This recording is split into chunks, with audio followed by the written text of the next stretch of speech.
اگر آپ ہمارے چینل پر نئے ہیں تو چینل کو لائک، شیئر اور سبسکرائب ضرور کریں تاکہ آپ کو ایسی ہی دل کو چھو لینے والی کہانیاں ملتی رہیں۔ عائشہ کی عمر 22 سال تھی اور اس کا قد تقریباً 5 فٹ 4 انچ تھا۔ اس کی شادی کو ابھی صرف 20 دن ہوئے تھے۔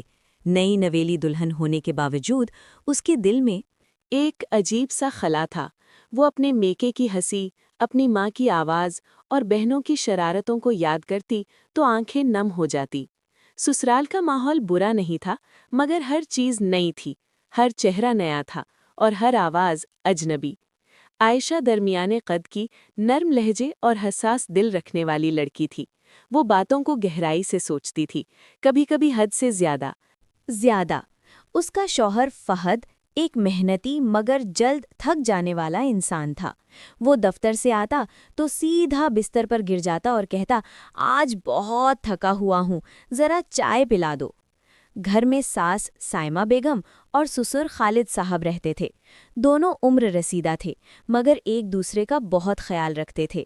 دن میں وہ عام سے بزرگ نظر آتے، خاموش، سادہ اور اپنی دنیا میں مگن۔ مگر ایک رات سب کچھ بدل گیا۔ اس کمرے کے قریب سے گزری، اچانک اسے دھیمی آواز سنائی دی، بس اب رہنے بھی دو، مجھ سے نہیں ہو رہا۔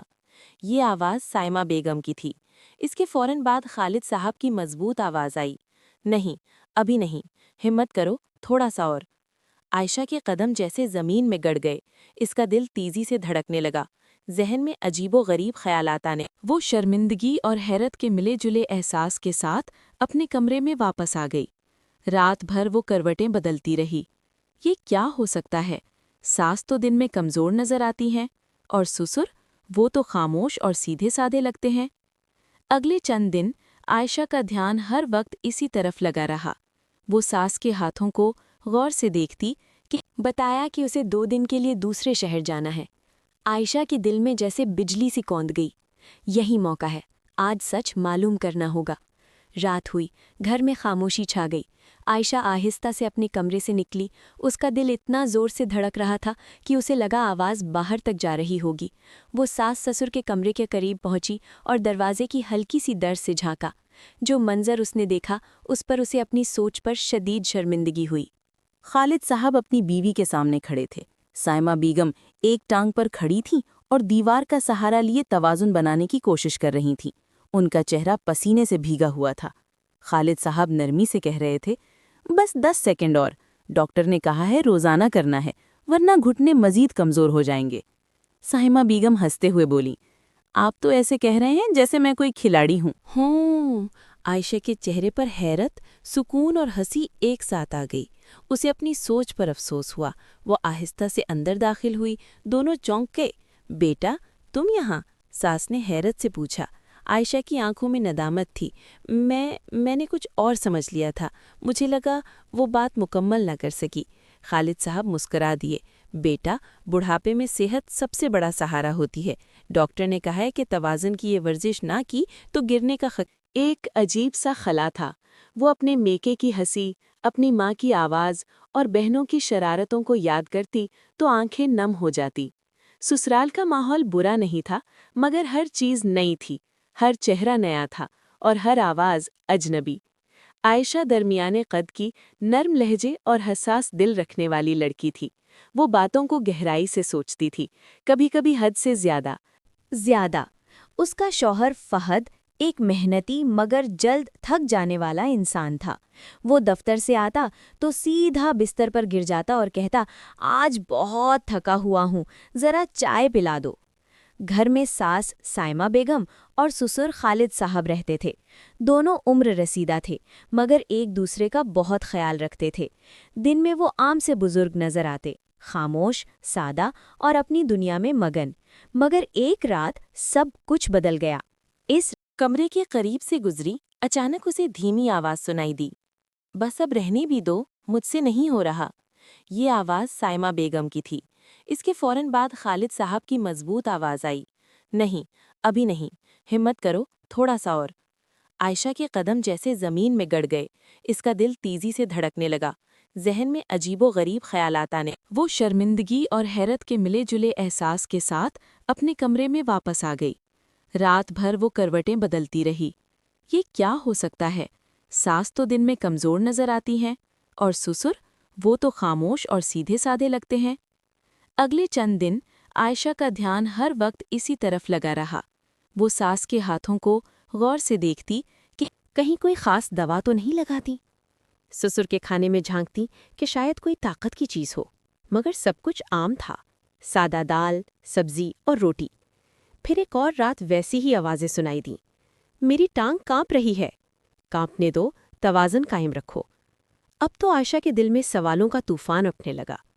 فہد تو 2 سیڑھیاں چڑھ کر ہانپ جاتا ہے، اور ابو جی؟ وہ خود ہی اپنے خیال پر شرما جاتی، مگر تجسس ختم نہ ہوتا۔ چند دن بعد فہد نے بتایا کہ اسے 2 دن کے لیے دوسرے شہر جانا ہے۔ عائشہ کے دل میں جیسے بجلی سی کوند گئی۔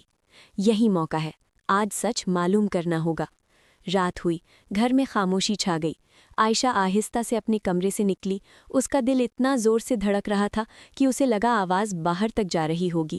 وہ ساس سسر کے کمرے کے قریب پہنچی اور دروازے کی ہلکی سی در سے جھانکا۔ جو منظر اس نے دیکھا، اس پر اسے اپنی سوچ پر شدید شرمندگی ہوئی۔ خالد صاحب اپنی بیوی کے سامنے کھڑے تھے۔ سائمہ بیگم ایک ٹانگ پر کھڑی تھیں اور دیوار کا سہارا لیے توازن بنانے کی کوشش کر رہی تھیں۔ ان کا چہرہ پسینے سے بھیگا ہوا تھا۔ خالد صاحب نرمی سے کہہ رہے تھے، بس 10 سیکنڈ اور، ڈاکٹر نے کہا ہے روزانہ کرنا ہے، ورنہ گھٹنے مزید کمزور ہو جائیں گے۔ سائمہ بیگم ہنستے ہوئے بولی، آپ تو ایسے کہہ رہے ہیں جیسے میں کوئی کھلاڑی ہوں۔ عائشہ کے چہرے پر حیرت، سکون اور ہنسی ایک ساتھ آ گئی۔ اسے اپنی سوچ پر افسوس ہوا۔ وہ آہستہ سے اندر داخل ہوئی۔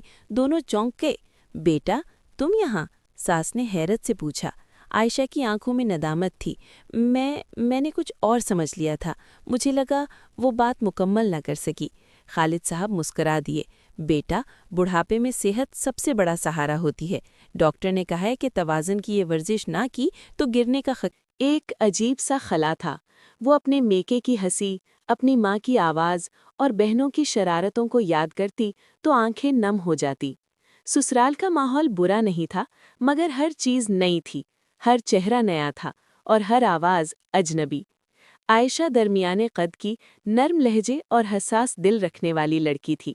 وہ باتوں کو گہرائی سے سوچتی تھی، کبھی کبھی حد سے زیادہ۔ اس کا شوہر فہد ایک محنتی مگر جلد تھک جانے والا انسان تھا۔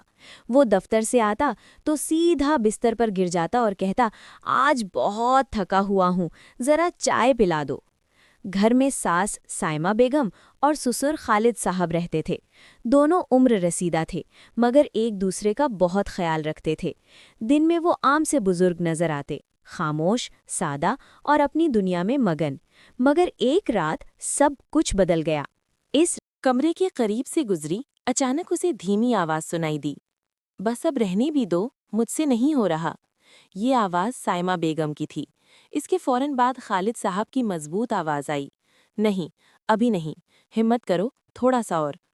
عائشہ کے قدم جیسے زمین میں گڑ گئے۔ اس کا دل تیزی سے دھڑکنے لگا۔ ذہن میں عجیب و غریب خیالات آنے، کہیں کوئی خاص دوا تو نہیں لگاتی؟ سسر کے کھانے میں جھانکتی کہ شاید کوئی طاقت کی چیز ہو، مگر سب کچھ عام تھا، سادہ دال، سبزی اور روٹی۔ پھر ایک اور رات ویسی ہی آوازیں سنائی دیں، میری ٹانگ کانپ رہی ہے۔ کانپنے دو، توازن قائم رکھو۔ اب تو عائشہ کے دل میں سوالوں کا طوفان اٹھنے لگا۔ فہد تو 2 سیڑھیاں چڑھ کر ہانپ جاتا ہے، اور ابو جی؟ وہ خود ہی اپنے خیال پر شرما جاتی، مگر تجسس ختم نہ ہوتا۔ چند دن بعد فہد نے بتایا کہ اسے 2 دن کے لیے دوسرے شہر جانا ہے۔ عائشہ کے دل میں جیسے بجلی سی کوند گئی۔ یہی موقع ہے، آج سچ معلوم کرنا ہوگا۔ رات ہوئی، گھر میں خاموشی چھا گئی۔ عائشہ آہستہ سے اپنے کمرے سے نکلی۔ اس کا دل اتنا زور سے دھڑک رہا تھا کہ اسے لگا آواز باہر تک جا رہی ہوگی۔ وہ ساس سسر کے کمرے کے قریب پہنچی اور دروازے کی ہلکی سی در سے جھانکا۔ جو منظر اس نے دیکھا، اس پر اسے اپنی سوچ پر شدید شرمندگی ہوئی۔ خالد صاحب اپنی بیوی کے سامنے کھڑے تھے۔ سائمہ بیگم ایک ٹانگ پر کھڑی تھیں اور دیوار کا سہارا لیے توازن بنانے کی کوشش کر رہی تھیں۔ ان کا چہرہ پسینے سے بھیگا ہوا تھا۔ خالد صاحب نرمی سے کہہ رہے تھے، بس 10 سیکنڈ اور، ڈاکٹر نے کہا ہے روزانہ کرنا ہے، ورنہ گھٹنے مزید کمزور ہو جائیں گے۔ سائمہ بیگم ہنستے ہوئے بولی، آپ تو ایسے کہہ رہے ہیں جیسے میں کوئی کھلاڑی ہوں۔ عائشہ کے چہرے پر حیرت، سکون اور ہنسی ایک ساتھ آ گئی۔ اسے اپنی سوچ پر افسوس ہوا۔ وہ آہستہ سے اندر داخل ہوئی۔ دونوں چونک گئے۔ بیٹا، تم یہاں؟ ساس نے حیرت سے پوچھا۔